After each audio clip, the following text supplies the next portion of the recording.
অনেক আমলের কথাই তো শুনছেন ভাই, সুবহানাল্লাহ, আলহামদুলিল্লাহ, তাসবিহ তাহলিল জিকির আজকার, অনেক আমলের কথা আমরা শুনছি। আজকে ভাই নতুন একটা আমলের কথা শুনলাম।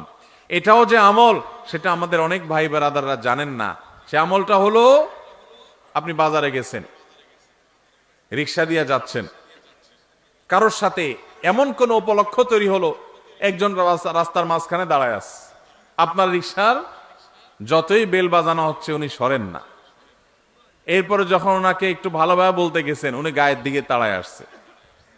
আপনি এখন চাইলে তার 5টা কথা শুনাইতে পারেন যে ভাই রাস্তাটা কি আপনার বাপের, অনেক কথাই বলতে পারেন, কিন্তু আপনি দেখছেন যে কথা বলতে গেলে কথা বাড়বে, এবং কথা বাড়লে আমার আখলাক নষ্ট হবে, জবান নষ্ট হবে, মুখ নষ্ট হবে, আমল নষ্ট হবে।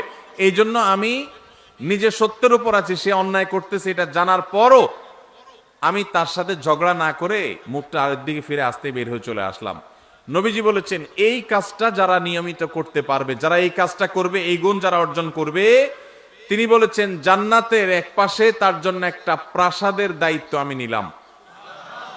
আল্লাহু আকবার। আল্লাহ তাআলা আমাদের সবাইকে ঝগড়া বিবাদ এড়াবার তৌফিক দান করো।